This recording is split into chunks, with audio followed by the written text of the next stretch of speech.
Now, chapter number first देखो amalgamation, absorption and external reconstruction. देखेंगे theory के बारे में, इसका इंट्रोडक्शन क्या है। देखो फर्स्ट है अकाउंटिंग स्टैंडर्ड। देखो अमालगमेशन, एब्जॉर्प्शन ने एक्सटर्नल रिकंस्ट्रक्शन के लिए जो अकाउंटिंग स्टैंडर्ड लगता है वो अकाउंटिंग फॉर अमालगमेशन के लिए 14 लगता है। ओके, अकाउंटिंग स्टैंडर्ड देखो 14 जो अमालगमेशन के लिए लगता है, issued by the institute of chartered accountant of India. तो ये ऑब्जेक्टिव में आने के चांसेस रहते हैं कि accounting standard 14।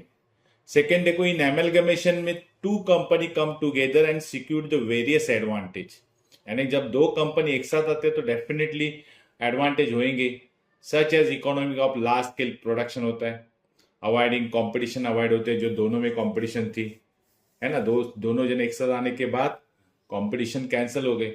Then increase the efficiency बढ़ जाती है, एक्सपांशन बढ़ जाता है, on so on. So company में combine in the following way.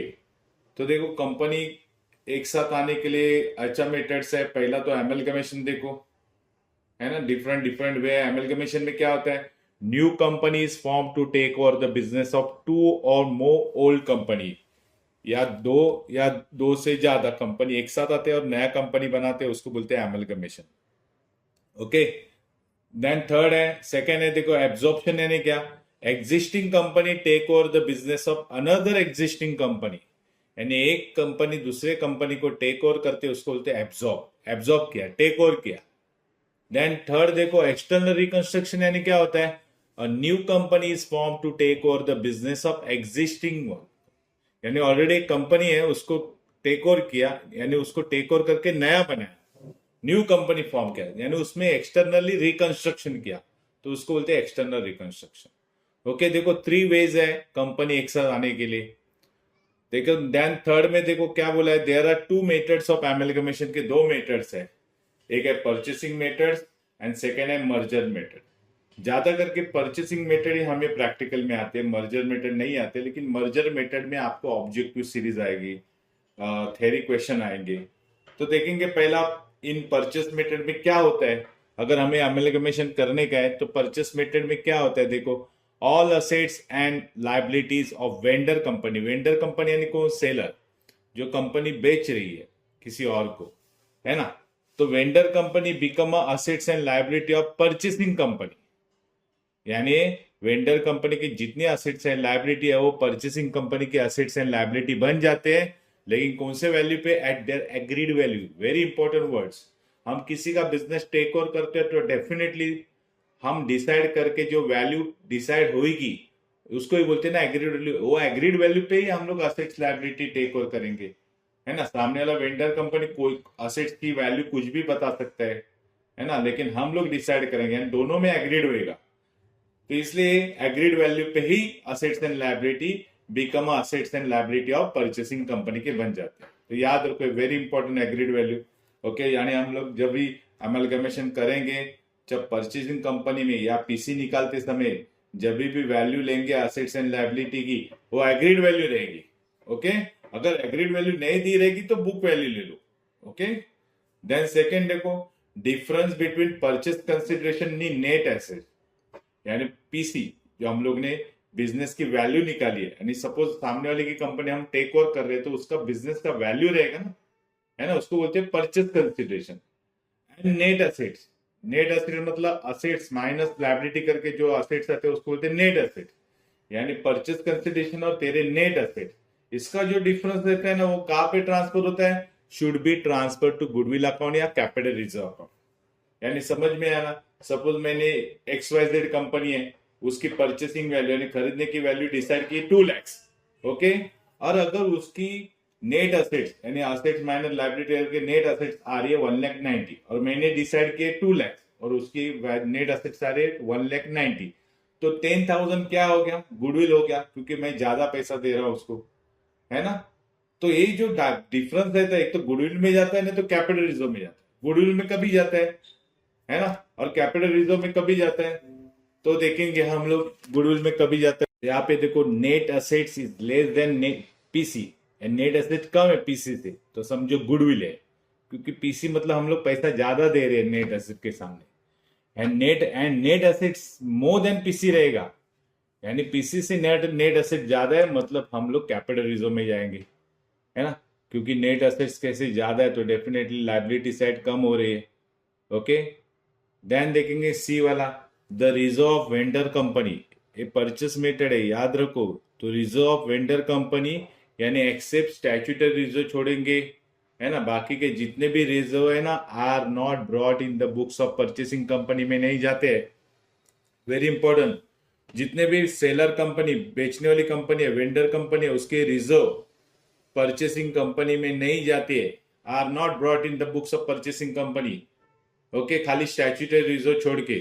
तो स्टैट्यूटरी रिजर्व क्या रहता है, सच है डेवलपमेंट रिबेट रिजर्व है, इन्वेस्टमेंट अलाउंस रिजर्व है, ये सब रिजर्व कहाँ पे एडजस्ट करेंगे, are debiting to amalgamation adjustment account, amalgamation adjustment account में एडजस्ट करेंगे और crediting the statutory reserve account को क्रेडिट करेंगे, जर्नल एंट्री होगी। ओके, लेकिन एमलगमेशन एडजस्टमेंट अकाउंट जो रहता है वो हम लोग should be shown as a fictitious asset करके दिखाते हैं इन द बैलेंस शीट। समझ में आ रहा है, फिक्टिशियस असेट बैलेंस शीट में रियल नहीं, फिक्टिशियस है। ओके, असेट्स करके दिखाते किसके बुक्स में, परचेसिंग कंपनी में। Okay, and statutory reserve no longer than above entry should be reverse, अगर ऊपर का एंट्री अगर रखने का नहीं है तो उसका ऊपर का एंट्री रिवर्स मारो। अगर आपको स्टैट्यूटरी रिजर्व नहीं रखने का, उसने बोला स्टैट्यूटरी रिजर्व मत लिखो, तो ये रिवर्स एंट्री मारो, तो ऑटोमेटिकली स्टैट्यूटरी रिजर्व कैंसिल हो जाएगा। ओके, तो ये परचेसिंग मेथड में याद रखो, असेट्स एंड लायबिलिटी हम लोग परचेसिंग कंपनी टेक ओवर करते हो एग्रीड वैल्यू पे करते हैं, और नेट असेट्स एंड पीसी में जो भी डिफरेंस आता है वो गुडविल और कहाँ पे ट्रांसफर करते हैं, कैपिटल रिजर्व में। एंड जितने भी रिजर्व है सेलर कंपनी के यानी वेंडर कंपनी के, वो परचेसिंग कंपनी में नहीं दिखाने के। ओके, रिजर्व रहेगा, profit and loss account run रहेगा, खाली स्टैट्यूटरी रिजर्व दिए जाते हैं अगर वो मेंशन किया रहेगा तो। ओके, उसके बाद देखेंगे in case of merger, merger में क्या होता है, all assets and liability of vendor company become assets and liability of the purchasing company at the book value. Merger में बुक वैल्यू में जाती है, लेकिन परचेस मेथड में एग्रीड वैल्यू में जाती है, याद रखो।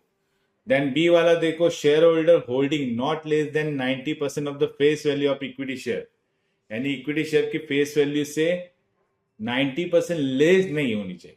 ओके, यानी share holder holding not less than 90% of the face value of equity share capital in the vendor company become a equity share holder in a purchasing company, यानी purchasing company में वो equity share holder हो जाएगा लेकिन 90% less नहीं होनी चाहिए। ये फिल इन द ब्लैंक्स में आ सकता है, याद रखो, इन द मर्जर में। देन सी में देखो, purchasing consideration discharge by issue of equity share, पर पीसी कैसे डिस्चार्ज करेंगे, इक्विटी शेयर इश्यू करते, except cash paid against the fraction share और payment to dissenting share holder को छोड़ के, बाकी इक्विटी शेयर होल्डर को पीसी पे कर सकते हैं हम लोग। एंड डी में बोला है reserve of vendor company appear as a reserve of purchasing company. अब मर्जर में देखो, जो वेंडर कंपनी का रिजर्व रहता है वो परचेसिंग कंपनी का रिजर्व रहता है। ओके, तो ये था मर्जर मेथड, जहां में all assets and liability purchasing company के बनते हैं लेकिन बुक वैल्यू पे, और 90% वैल्यू से कम नहीं होनी चाहिए शेयर होल्डिंग, तो ही वो परचेसिंग कंपनी का शेयर होल्डर बनेगा। ओके, और उसको इक्विटी शेयर होल्डर से पैसा पे करना पड़ेगा, और जितने भी रिजर्व है मर्जर में वो सब रिजर्व परचेसिंग कंपनी में चले जाते हैं। देन फोर्थ वन देखो, मेथड ऑफ कैलकुलेशन, कैलकुलेशन करने का मेथड इन एमलगमेशन में purchasing company take over the all assets and liability of vendor company, यानी सेलिंग कंपनी के टेक ओवर करते हैं, एंड इन एक्सचेंज में क्या देते हैं, दे पे परचेस कंसिडरेशन, यानी पीसी देते हैं किसको, share holder of purchasing company को, in the form of share में, या कैश देते ऑफ द न्यू कंपनी की, है ना, शेयर्स या कैश दोनों ही देते, डिवेंचर नहीं। Okay, the amount of PC paid by new company to old company for acquiring net assets, यानी असेट्स माइनस लायबिलिटी, यानी पीसी क्यों पेड करते हैं न्यू कंपनी ओल्ड कंपनी को, क्योंकि उसके assets and liability take over करते इसलिए देते हैं। Okay, then so the amount of PC is calculated by two methods है, एक नेट असेट्स मेथड है और एक नेट पेमेंट मेथड है। तो आपको net assets and net payment method के बारे में थ्योरी में क्वेश्चन पूछते हैं, लेकिन पहले एमलगमेशन लिखो, एमलगमेशन के टाइप्स लिखो, बाद में मेथड्स लिखो, देन आपको आंसर को मार्क्स मिलेगा। ओके, तो नेट पे असेट्स मेथड में क्या है देखो, under this method purchase consideration is calculated by adding up agreed value of all assets, सब असेट एग्रीड वैल्यू पे लेने का है ना, जितने भी टेक ओवर किए वो सब असेट, जितने भी न्यू कंपनी ने असेट टेक ओवर किए वो सब ऐड करने का, उसमें से क्या माइनस करेगा, deducting the agreed value of the all liability take over, जो लायबिलिटी टेक ओवर किए वही, जो टेक ओवर नहीं किए वो नहीं, ये सब असेट्स लेने का माइनस लायबिलिटी करने का, तो आपको क्या मिलेगा, net asset. This is called the net assets method, है ना। यानी नेट असेट्स कैसे रहेगा, is equal to assets minus liabilities. Okay, so asset take over agreed value पे लेने का less liability take over agreed value पे लेने का, तो आपको क्या मिल जाएगा, पीसी यानी परचेस कंसिडरेशन। तो ये नेट असेट मेथड थी। ओके, बाद में देखेंगे B net payment method. Under this method में देखो sum total payment made by the purchasing company, यानी परचेसिंग कंपनी जितना भी पेमेंट करती है किसको, टू सेलिंग कंपनी, है ना, it is ascertain in the following manner, तो उसको बोलते हैं नेट पेमेंट मेथड।